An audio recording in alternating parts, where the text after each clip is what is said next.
And I'm here to tell you that you can if you believe you can. I was born in Abbotsford Projects, North Philadelphia, in 1970. My dad was a session musician and gospel musician. My mother was a nurse. They met at Cornerstone Baptist Church. And at some point in time, in 1970, they had little old me.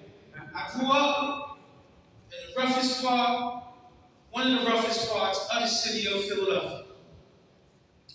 And growing up, I loved music. That's all I loved. I wanted to be a singer, songwriter, musician from the time I was a little kid. And it seemed that that dream would be a reality. At some point in time, I formed my own group with other like-minded kids in the neighborhood, and we went about conquering talent shows all over the city and outside the city of Philadelphia. And at some point in time, record labels came to call. You know, a lot of people, a lot of kids nowadays, they know Drake. And Drake had a little bit more for him when he was coming up. Well, me and my little brother, we experienced just that. Record labels came calling. And at that same time that record labels came calling, a crime took place in Philadelphia of a young teenage girl by the name of Shadell Ray Williams. She was brutally murdered by 3 individuals for a pair of gold earrings. Mm-hmm. It was a cowardly act. Cowardly act. The city went about going all over the city to different neighborhoods trying to find stick-up boys. When they got to Abbotsford Projects, North Philadelphia, people that were jealous of me because I had a dream. See, in Mary J. Blige's documentary on Amazon Prime, she talked about sometimes you grow up in the neighborhood, and if people know you have a dream, they want to kill it. Yeah. They're dream killers. Sometimes you can tell somebody in your family or somebody close to you, you say, I want to be a photographer. They say, who you think you is, Gordon Parks? I'm telling you, you have no business listening and letting that negativity breathe inside me. So when the record labels came calling, many notable people came calling on my group, and they were going to sign us. We had verbal contracts, we had contracts on the table, so on and so forth. And then that crime took place.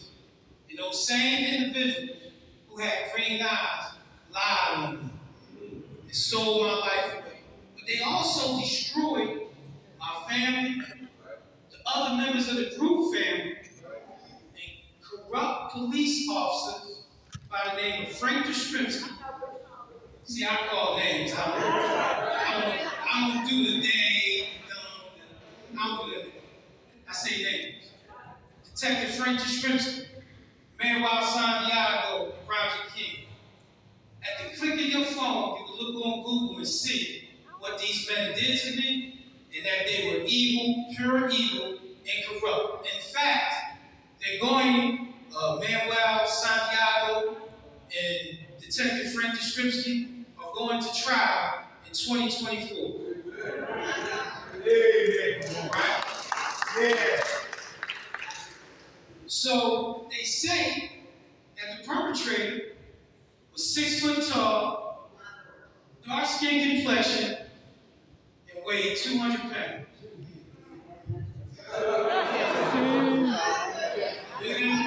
I'm 5'4". At the time, in 1991, I was 125 pounds. We all know that I'm not dark skin complexion. I do not look like Miles Davis or Wesley Snipes. But they put me on death row nonetheless. The trial was a joke. It was a complete and utter joke. They withheld evidence of my innocence. They lost clothing that would prove my innocence. Anything that you think that they could do, these detectives and this black district attorney did. They stopped at nothing because it was a high-profile case. They just wanted to get it off the books. They just wanted to clear their books and get it off the system. When my dad found out that I was going to trial for something I didn't do, he had a stroke. He never recovered. Never. I watched my mother's health deteriorate right before my eyes. My little daughters, one of my daughters, she was born 1 week after I was stolen away. Can you imagine? My first meeting with her was in penitentiary in the county. And in that same county, every single prisoner hated me. The guards hated me. The prisoners hated me. They all tried to kill me. When I first got there, they tried to light my cell on fire with me in it. I was jumped repeatedly. All the time. I couldn't even walk down the halls of the prison to go to a visit, to go to medical, without them having to lock the jail down. But I'm going to tell you something. When I walked into that county cell, the first song that played in my head was Trusting God by the Wonders.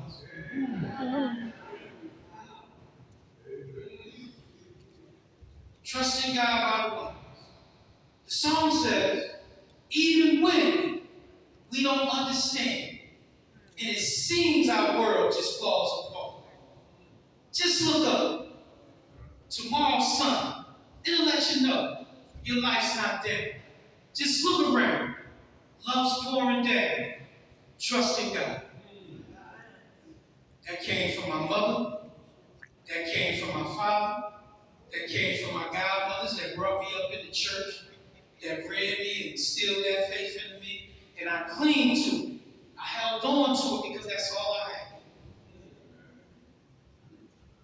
After the trial was over and I was convicted and they sent me to death row, every single solitary prison I went to, it was like starting all over.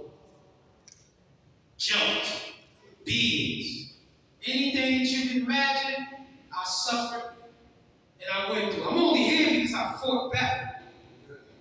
See, you just can't let people attack.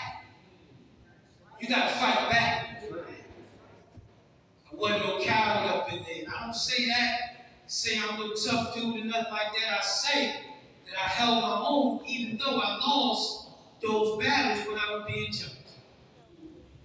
See, and that was important because I had to train my mind and my body to withstand the conditioning of the punishment that I was taking by the guards and prisoners. And all the while, that song kept playing in my head every day. I would get up, boom. Really can't sleep on in prison or death row in the population. Those cell doors can open at any time, and it's on. So you sleep with your boots on, right? And yes, it's fights on death row. Don't you believe those TV movies where the jail is locked down and all that? Oh no, that's make believe. They fight on death row. It goes down. And so I immersed myself in the law. I had to learn the law because when I was sitting up there in the courtroom, all this jargon, legal jargon was going over my head. It frustrated me and infuriated me because I knew I was being lied on. I had incompetent representation. He was inept at best.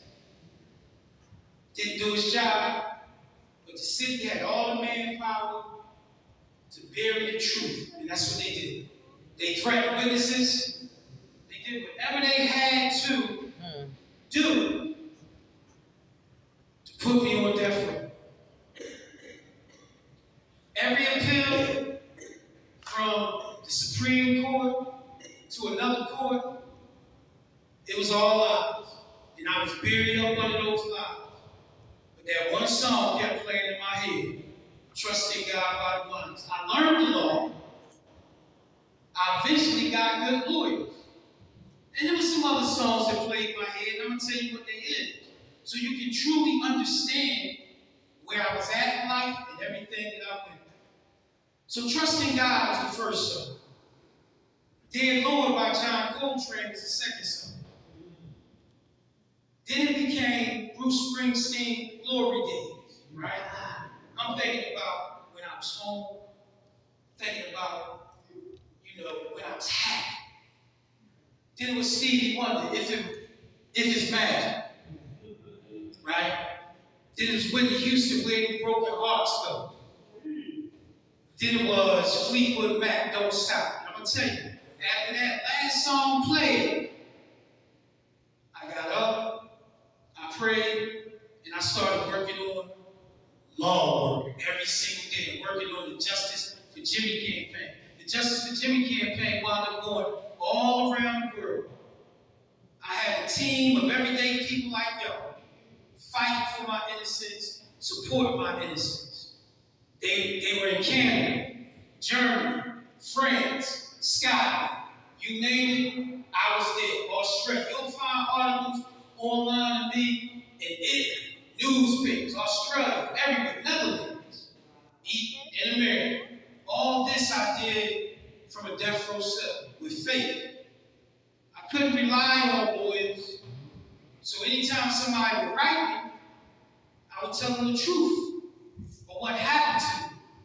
I would sit at the desk, I would write 28-page letters. And then people would respond. And then they started helping. I put all the documentation about my innocence on the internet. And around 2000, I got lucky, and I got a group of lawyers from Washington, D.C. It was like hitting the line. They was looking for a person to represent, and they chose little old me. I'm going to tell you, the tears rolled down my eyes.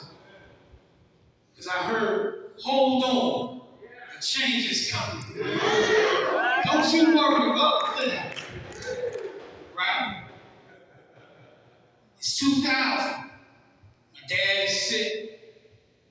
My daughters ain't doing well. But I keep fighting. It took 17 years.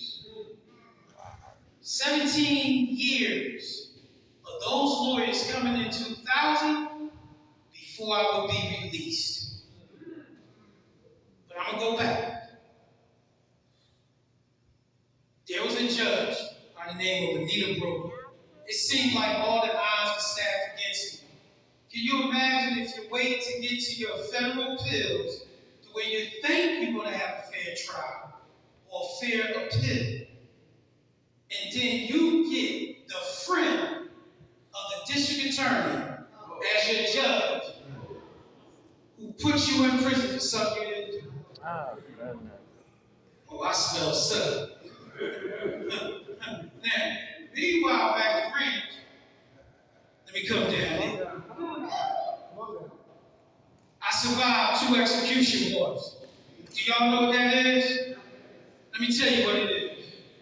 They tell you they're going to strap you down to a gurney. They're going to pump sodium pentothal into your veins. They're going to ask you what you want to eat last. Every time they ask me, you know what I told them? Get out of my face. I'm not done. I'm not going to tell you what my last meal is. I'm not going to tell you where I want my body shipped. My mother is not going to have my body come off a conveyor belt. I kept fighting. I transformed the cell into a library. Chapman, bastards will tell you, every single time he came on that death row block to see I was at the desk, I called it putting up AI numbers, Allen Iverson. I would put 50 letters or more in the door every single day. I'd be up for 24 hours, writing any and everybody around the country to help me, to fight with me. That's what I did. If there was an organization, if there was people that I felt had great character and wouldn't waver in backbone, I reached out to them. So at some point in time, as luck would have it, in the later 2000s, Susan Sarandon, the famous Oscar winner, she became a supporter on my team. Amen. And Ethnan, the famous actor, he became a supporter of my team. And then they started doing articles in the Huffington Post talking about my innocence. And then in 2013, we were in front of a judge by Judge Anita Brody. Some of you may know her in here. She's one of the most powerful judges in the country. You may not know her by name, but you know her because she handled the NFL CTE and for the NFL players to get their rightful benefits. Okay. She got on the case after we put in a motion to get the judge or the prosecutor's friend to recuse himself. And they don't have to recuse themselves. They're a federal judge. They don't have to do it. But through the grace of God, he did. That was a good day. So then the lawyers sent me all these cases from Judge Anita Brody.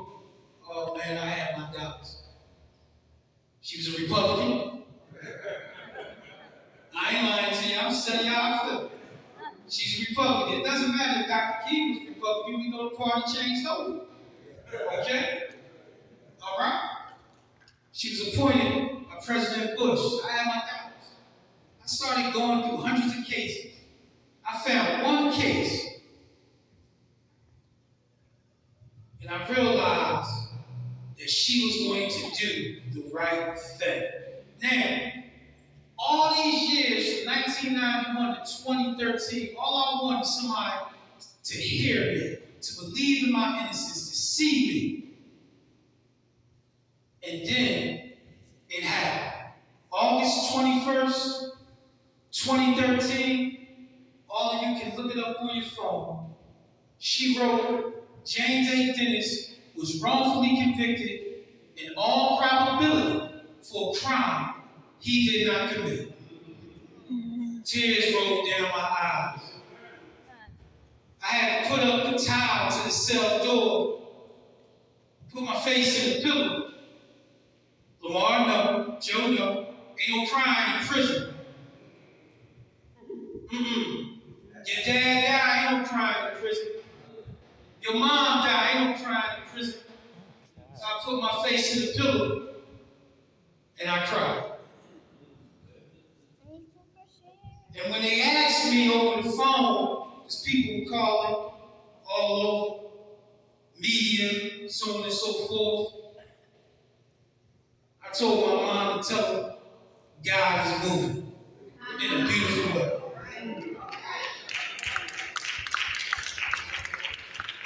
It would be 3.5 years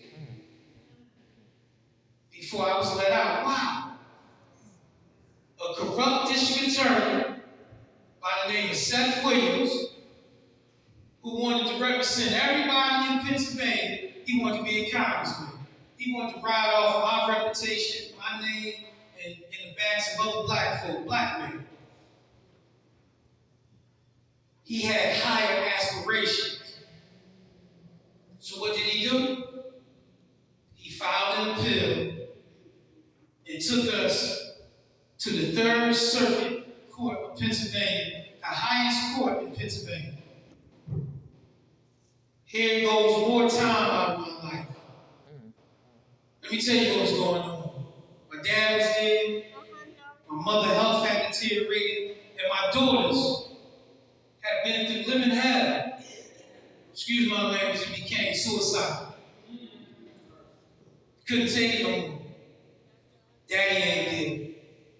Imagine your children looking every day out the door for you to come home and you never come. And they growing up in the hardest parts of Philadelphia. I had family members turn to drugs. I had to live with it. And I still was going through everything that I was going through to keep my mental sanity intact on death row. You locked down 24 hours a day. If you don't go to the yard, for 1 hour, then it became 2 hours, because we had to fight just to get 2 hours. We had to fight. We had to go on a hunger strike just to get an extra hour to go. We had to fight. You go on a hunger strike just to get a 15-minute phone call with your loved ones. Just to have a typewriter in your cell. This was that from.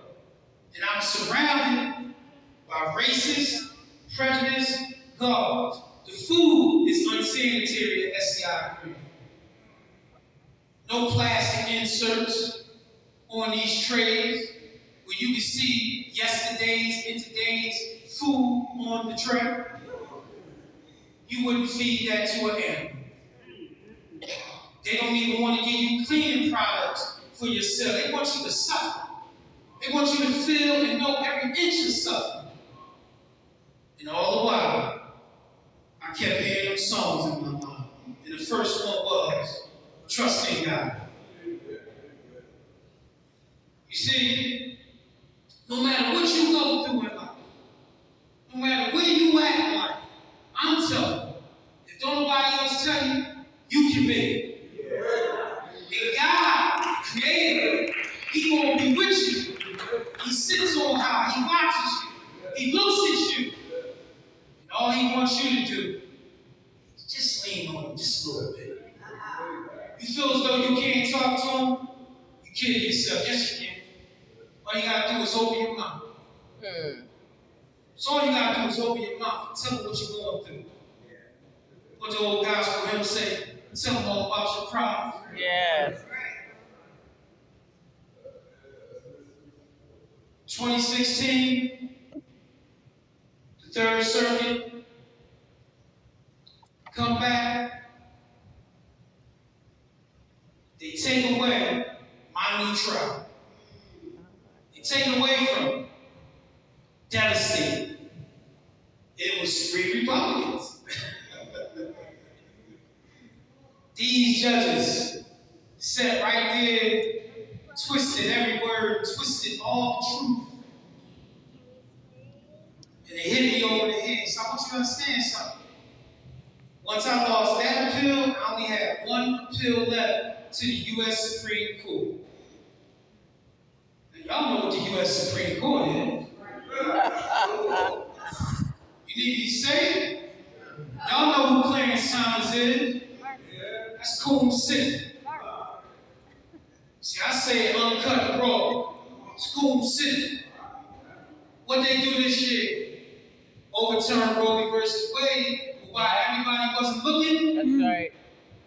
They gutted what we call ineffectiveness of counsel. What does ineffectiveness of counsel mean? Ineffectiveness of counsel means that if your attorney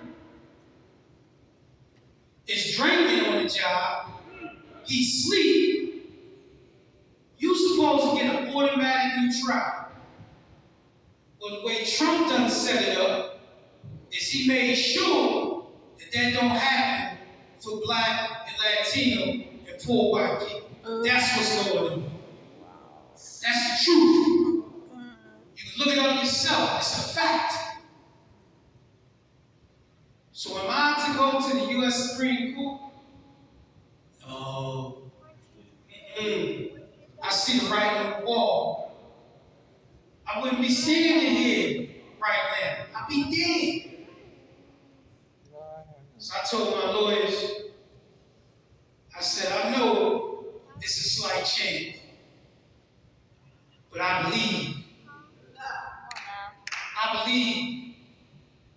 They said, what you want to do? I said, we're going to file a reconsideration. They say, well, it's going to take at least 5 judges to agree to hear your bill. These are their colleagues. I say, okay. They say, then nobody in Pennsylvania has had what you call an en banc hearing in over 30 years. Nobody on no legal issue ever. I said, okay. And you're done? File the appeal. File the reconsideration.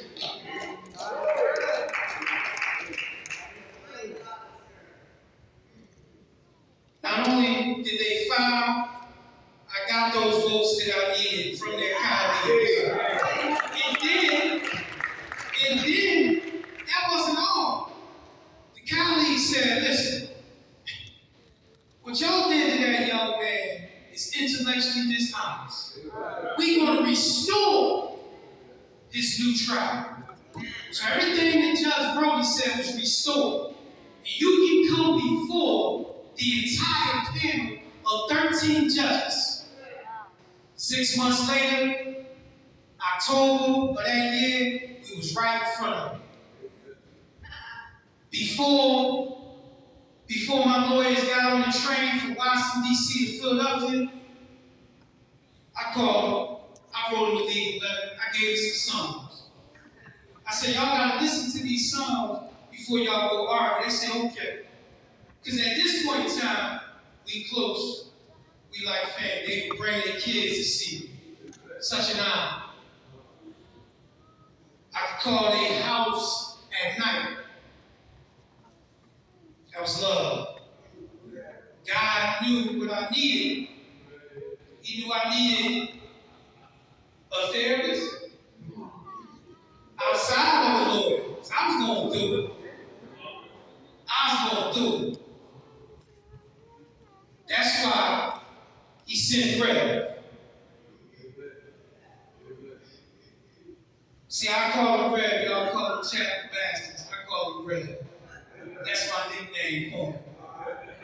Let me tell you something. The only time, and I just want to tell y'all this real quick about Rev, Chapter Bastards.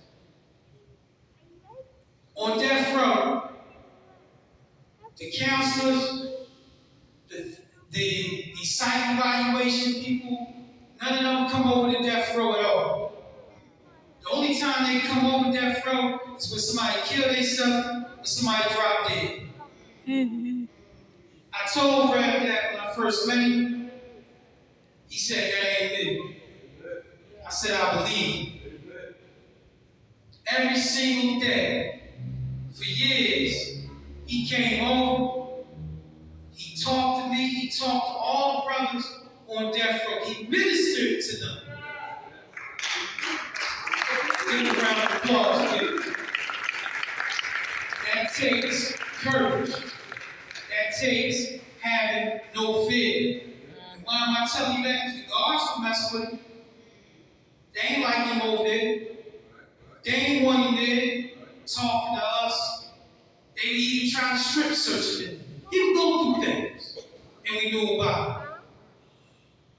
But it was all right, because Rev kept coming. So before that hearing, I gave my lawyers these songs. Pop song. I gave them Katy Perry, Raw, right? The song said I got the eye of the tiger, right? Tom Petty and the Heartbreakers, I won't back down. LL Cool J, mama said knock you out. So I called my lawyers, and they on the train. I said, did y'all listen to the song? He said, yeah, we listened to all the songs. I said, listen to them before y'all walk in that courtroom. They went in there, in that courtroom, they listened to them songs first. My little brother was there, my entire family was there. Everybody was in there. I'm talking about lawyers from all over the country, tri-state area. The courtroom was packed. The courtroom was packed so much so that they had to open up a adjournment room, put a camera in there, just so my family could be in there, because they couldn't get inside the courtroom. Why? Because this was legal history. I've already made legal history. 3 times. And what I've already told you, guess what I did? I was about to make legal history again. You couldn't tell me no otherwise. Why? Because God is on my side. See, I stand before you right now, I don't fear nothing. I don't fear racism, I don't feel racist. I don't fear racist people, I don't fear the police, nothing. Ain't no coward in me. Nigga ever said, a coward man dies 1,000 deaths, but a pray, made God's one. I told Red once, I said, I died 1,000 times, man. But that ain't me no more. That's why you hear me call names. They don't like when I call names. But you look me up online, you see every time I go on a Sway in the Morning, Rolling Stone, Philadelphia Magazine, no matter where I'm at, Fox Soul, I call names. They don't like that. Don't care if you don't like it. I'm gonna let the world know what you've done to me and my people.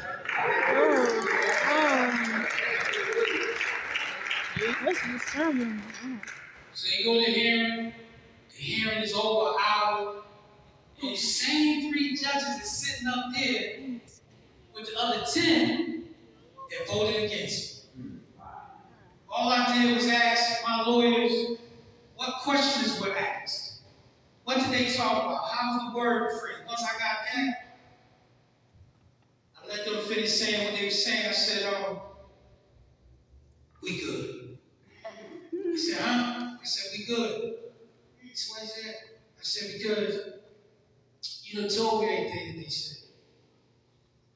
And once again, God is on our side. The truth is on our side. That's it. It's that simple. Months go by. We get to August. I'm thinking, okay. Birthday coming up. August 23rd, 2016. 1 year later from 2015, here comes the 3rd Circuit of Pennsylvania in a in-bank decision. Those same judges voted against me, like I knew they would, but you need the majority. It was 9-4. 9-4. See, I knew who was going to vote against me.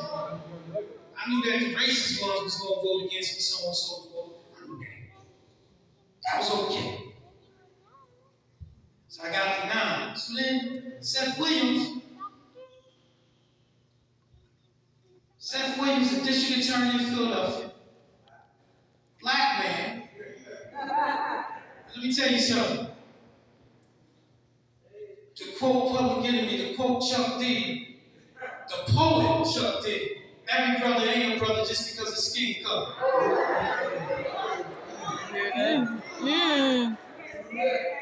You see it every day. Shucking and jiving. You see it every day. People come in church and they tell you they're going to vote the right way, or they hear your concerns, and they understand what the community going to do, but do you get them in office and you call them and you can't get them on the phone. That's Seth Williams. Then, Seth Williams was taking me back to trial, but he also knew that he could appeal to the U.S. Supreme Court. But he wasn't, because the court, at that time, in 2016, was in my favor. See, Trump hadn't gotten in office yet.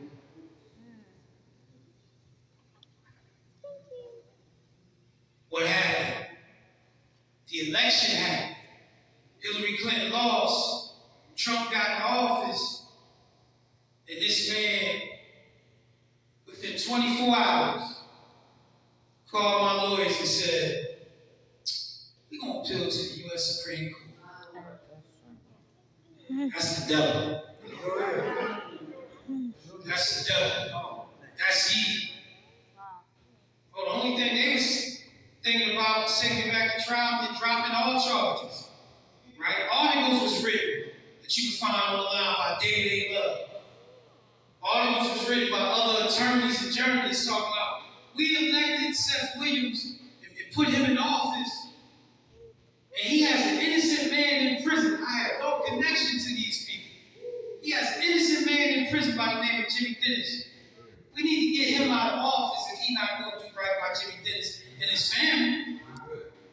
What you think about something? I didn't have significant criminal history at all. I don't fit the physical description at all.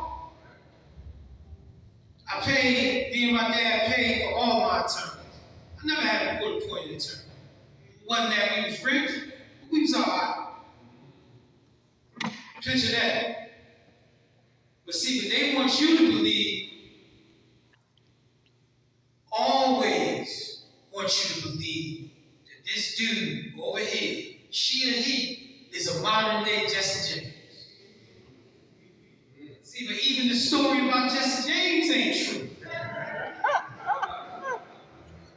Jesse James was trying to take care of people that were being trampled on by the railroads, that was doing dirty, taking people's land.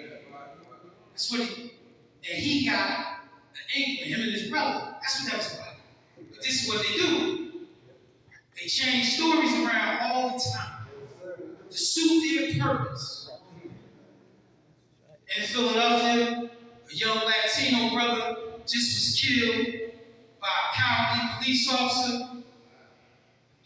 The police officer didn't even talk to Eternal Affairs in 72 hours. 72 hours is a long time.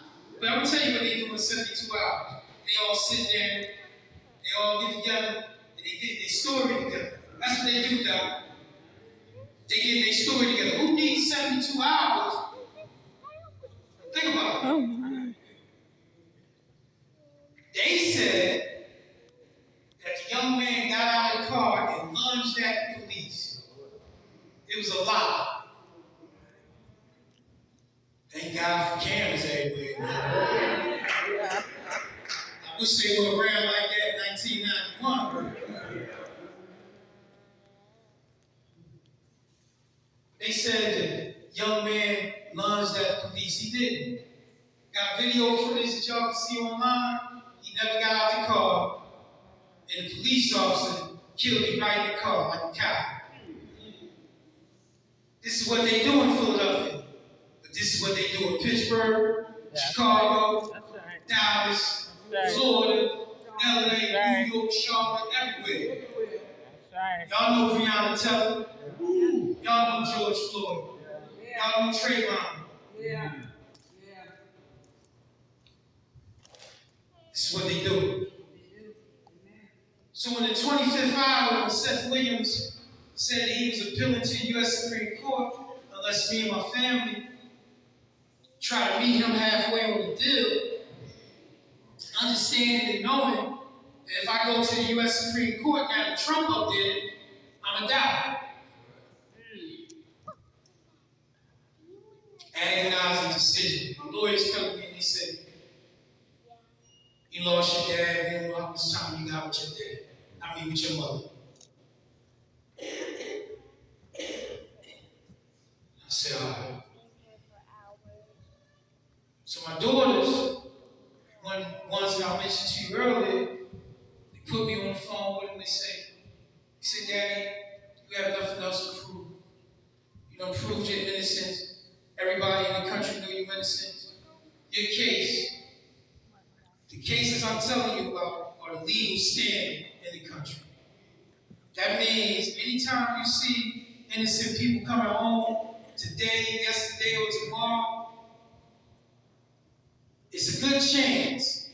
It's a 90% chance that if it ain't DNA, they file the Jimmy A. Dennis case to get out of prison. Sometimes we don't understand the road, the path that God puts us on, but He puts you here for a reason to bring about change. So I came on home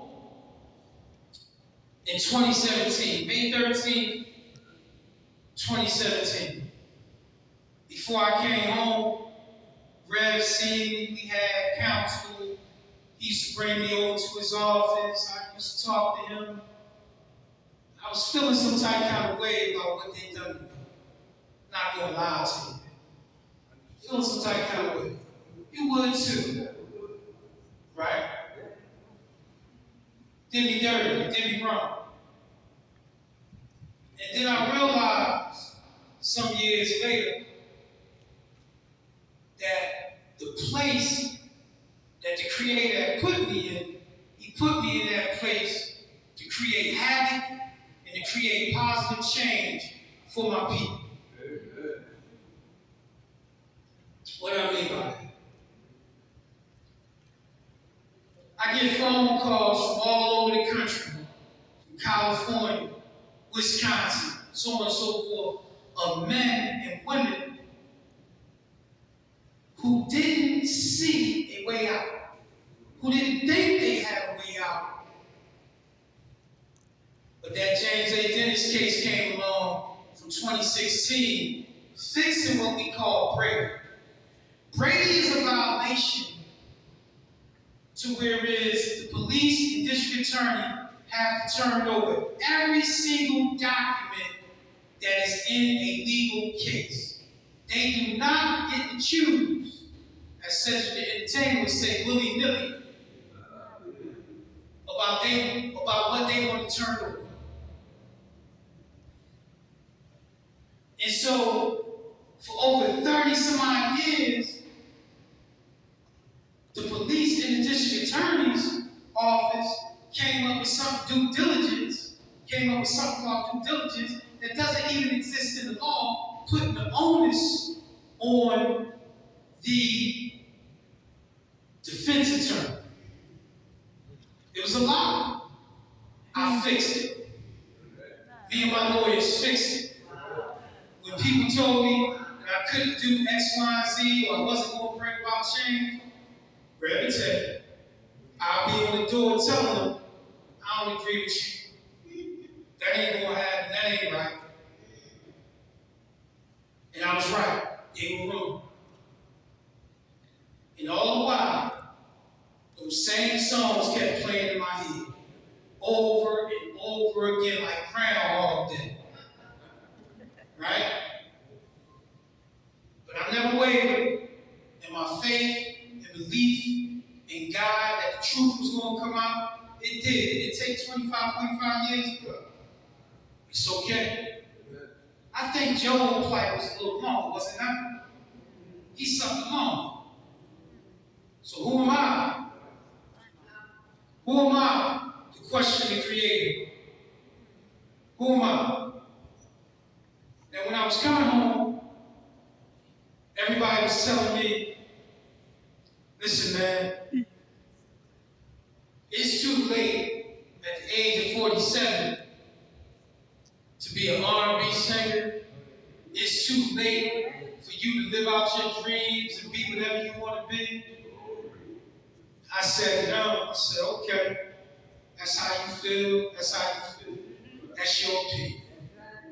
You know what I mean? Ain't nobody ever made it in R&B. You know what I mean? I said, I'm going to do what I'm going to do. We'll put some records out. And they're going to be respected. It's okay. Kidding yourself. I said, okay. We'll see. They say everybody always going to look at you as an exoneree. I said, okay. That's your opinion.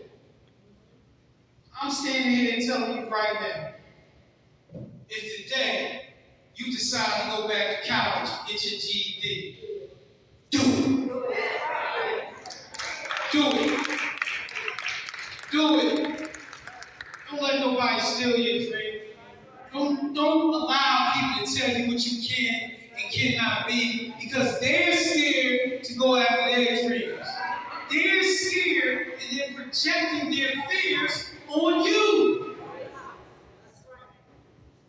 They scared. They beaten down. Don't you be beaten down. I don't care if it's family, friends, other. Don't listen to them. Now let me tell you something about who was right and who was wrong.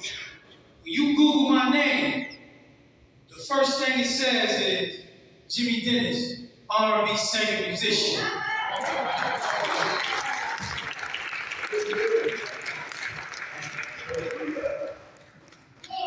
Don't say Death Row. It sounds pretty. They say Jimmy Dennis, R&B singer, musician. I've been co-signed by Rolling Stone, Philadelphia Magazine, been in the New York Times. As soon as I leave here, I'm going, get back on the plane. I'm doing a radio show tonight, Sirius XM Radio, Clay Canyon Show.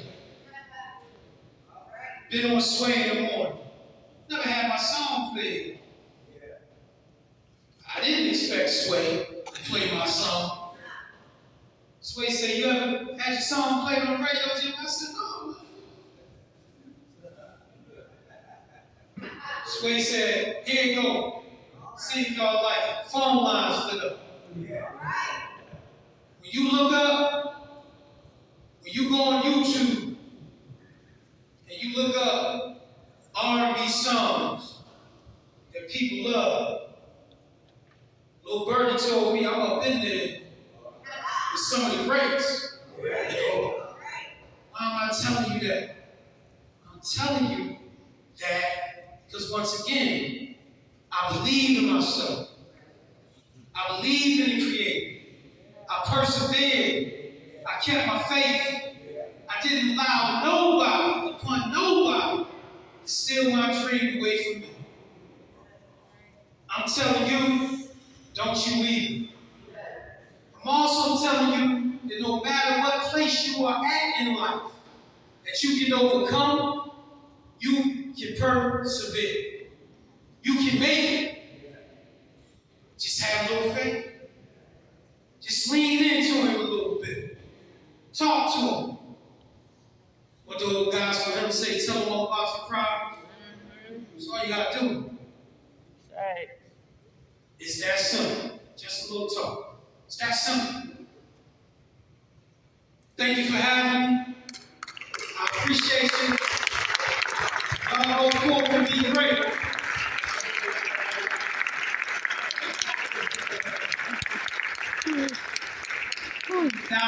Dr. Hurst said, tell y'all how we all white.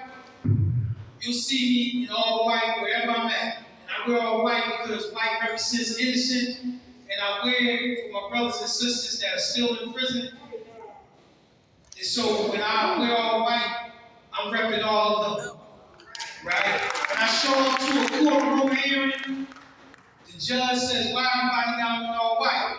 I say, because such and such is innocent. I'm proud to let y'all know that since I've been home from 2017, I done brought 2 innocent men out of prison.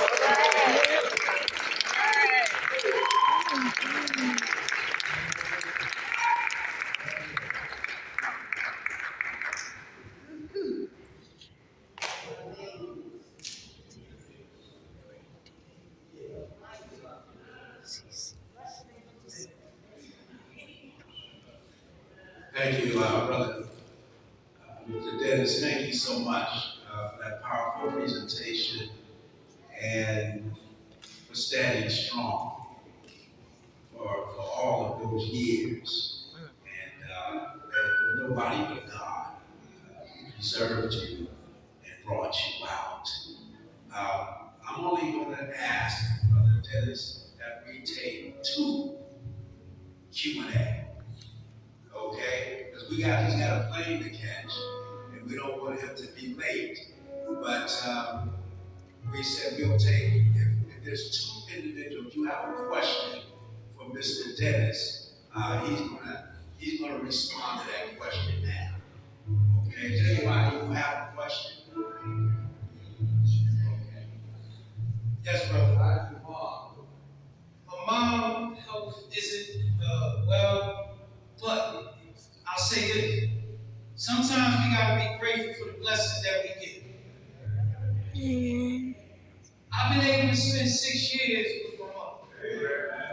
Right? God extended her time for me. That's how I feel, my brothers and sisters. So I'm blessed. Yes.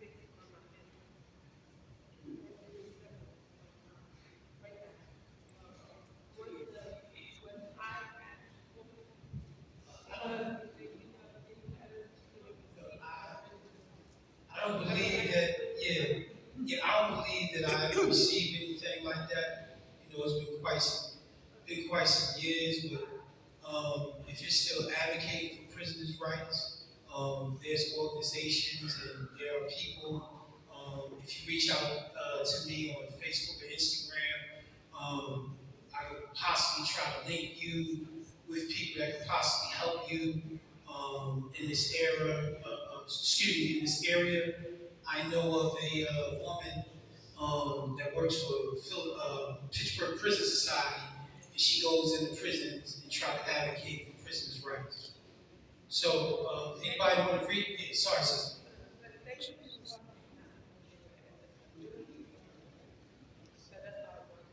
Mhm. Okay. Yeah, I have to give it some thought, some serious thought. There's nobody in the Pittsburgh area that I'm currently dealing with. I sort of, when it comes to me advocating for prisoners, I have about maybe 6 or 7 dudes that I'm advocating for right now out of the Philadelphia area.